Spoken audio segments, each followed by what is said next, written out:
Welcome to the channel, guys. We are back again, and today we're going to be talking about Pegasus Exclusif by Parfums de Marly. So stay tuned for that. And if you like the content, hit that like and subscribe button. I really do appreciate it. Now, I am actually quite a big Parfums de Marly fan. I think they have a lot of really great fragrances. That being said, Pegasus was not actually one of my favorite releases. It's a nice fragrance. But I did want to give this one a chance because, of course, it's hyped up a lot. And also, I want to see what they did with the DNA to make it the exclusive version. If it was going to be kind of like how Latent Exclusif is to Latent, or if they did something different. And did happen to pick up a decant, so excited about talking about this one. Now, I am going a little bit off memory of the original Pegasus when I talk about this one. When I compare it, I haven't smelt it in a while. Like I said, it's not my favorite. I think it's a nice fragrance, but I probably wouldn't personally spend the money on it. But I think it is a nice reference point to talk about that when I talk about this one.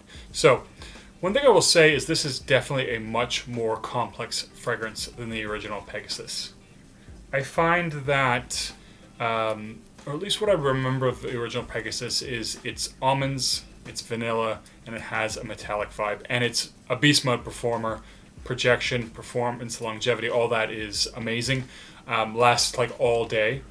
But it is also a fairly one-dimensional fragrance. And that's fine. Like I said, one-dimensional fragrance doesn't make it, or a linear fragrance doesn't make it a bad thing. If it's a good smell, it's great that it smells that way the whole time.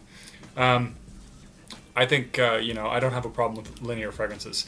This one, though, is a lot more complex. And on the opening, I actually do get a bit of the citruses. They have, they do have that sort of juicy, citrusy vibe that kind of gives me sometimes a bit of a jello-y feel. And I do get that with this fragrance. It's not a huge burst of citrus, but it is enough that on the top, I do pick up citrus. I also find that this fragrance is a lot more floral than Pegasus, and a lot more floral than I was actually expecting. So especially in the opening, this is almost a heavy floral fragrance. It's not full-on floral, but I do get this very prominent white floral vibe. Now, it does have vanilla sweetness, and I find that the vanilla is more in the air, but it is definitely toned back from the case with Pegasus. I find that the vanilla in this is nowhere near as intense or as strong as it was in Pegasus. So this one does have that. It's definitely drawn back. Now, that metallic vibe, I don't get it at all. So it does have a bit of a metallic vibe, the original Pegasus. This one, I don't find it to be there at all. So that can be a good thing or that can be a bad thing. I don't know that I was necessarily a fan of the metallic vibe, but it certainly didn't detract from the fragrance in any way for me. I just found it was an interesting facet. It added something nice to it. Now, in the opening, I also don't get a lot of the almond. Now, it's kind of interesting because that is one of the biggest things I think about with Pegasus is almond and vanilla. And those two, especially on the opening, are not that strong. I do get some almond, and they have it listed as a bitter almond, and it does sometimes come off to me as bitter. I do get a bitterness, and especially going into the mid, that bitter almond can be very prominent, and it can actually turn from a sweeter fragrance into a bit of a bitter fragrance, actually. But I do get a general sort of nuttiness, which is actually quite nice mixed in with the vanilla. It has a little bit of a nutty, sweet kind of a vibe. And again, like I mentioned, even going into the mid, this one does have a fairly floral component. Now, another useful reference, as I mentioned it kind of a little bit earlier, is Latent Exclusif, and the difference between Latent and Latent Exclusif. Now, Latent Exclusif to me is a lot darker of a fragrance than the original Latent. Latent's almost bright. It's not a bright fragrance, but it is definitely a lot brighter than the Exclusif, which I find to be quite dark.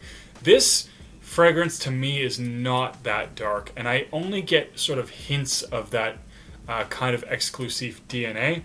I don't really get tons of woodiness.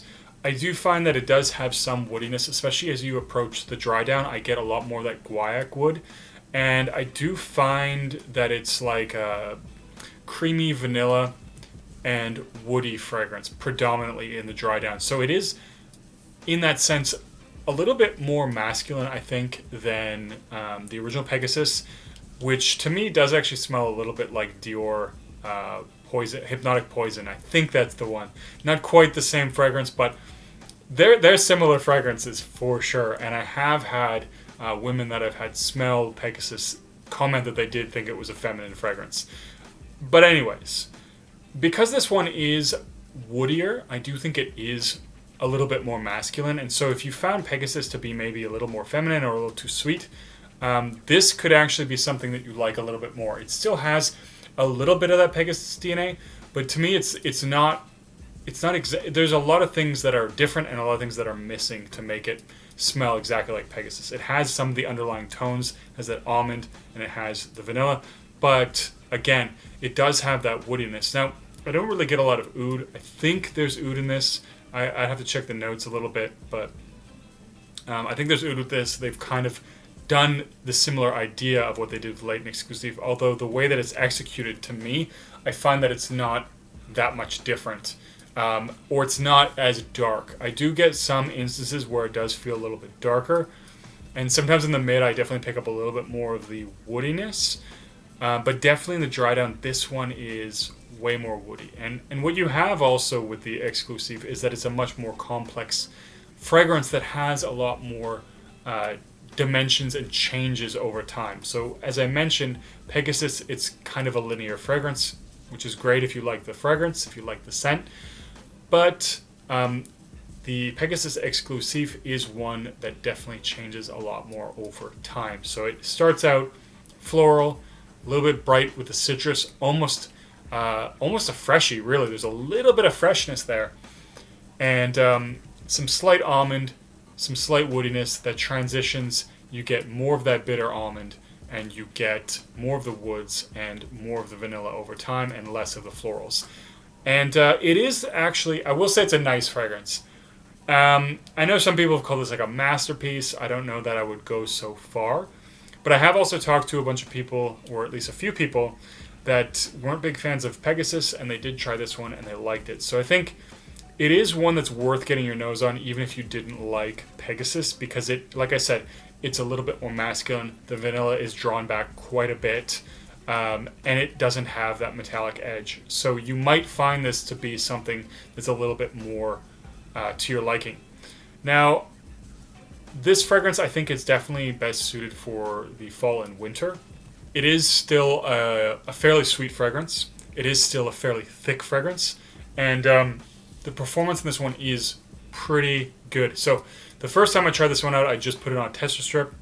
And if I would leave the room and come back the second I step in the room, that's what I would smell. I would definitely smell Pegasus Exclusive. So it does have the capacity to fill a not tiny room, but not a huge room at the minimum. It wasn't overflowing into the hallway, but it was certainly something that I could smell. So it's not as beast mode as Annie was when I tried that one out, but it is absolutely no slouch. I found Annie is absolutely nuclear. This one is somewhere between nuclear and medium. So it's strong. It's a strong projector. Longevity, good, 8 to 10 hour mark. And sillage, also good. So say I would spray some on my hand or whatever. As I move that around, definitely would pick up whiffs of it. And the sillage, I would say, is pretty good for 4 or 5 hours. So that's definitely there. It's definitely something that's going to have a scent bubble. It's going to project. People are going to smell this one. So this one does have a nice complexity. It does smell fairly high quality. These are all things that, while I think they're great, they are also what I kind of expect from Parfums de Marly. And sometimes I think that expectations can kind of ruin appreciation in some ways. If you expect something to be a certain way and it is, well, then it's kind of just met your expectations and it hasn't impressed you in any way.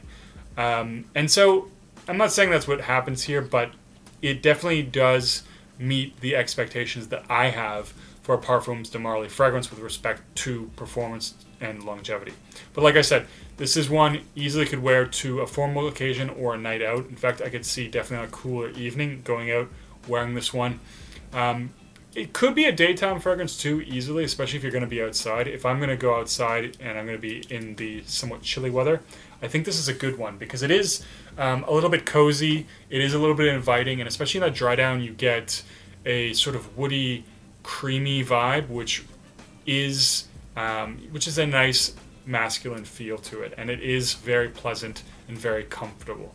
So I do think this was a nice execution. I think this is a nice fragrance. Personally, I would not want to pay full retail for this.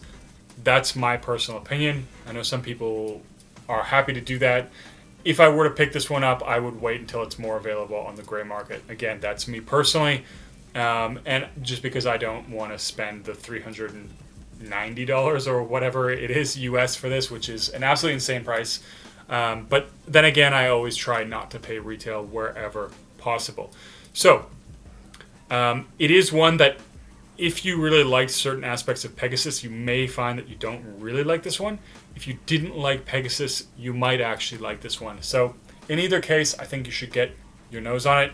I think, in summary, it's not quite the same as Latent Exclusif. They have done something a little bit different here. It does retain a lot of the similar or the Pegasus features, whereas Latent and Latent Exclusif, there's more of the Exclusif DNA than there is the Latent DNA. There's Latent in the background and then the Exclusif, whereas this, I feel like there's a little bit more of the Exclusif in the background and Pegasus is more in the front, especially with the vanilla and the nuts or the almonds. So it is a good one. I do like it.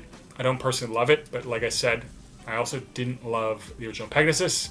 But I think I'm going to cut the video there, guys. Have any of you tried Pegasus Exclusif? Are you looking forward to trying it? Let me know in a comment down below. And as always, don't forget to like and subscribe. I'll see you guys in the next video.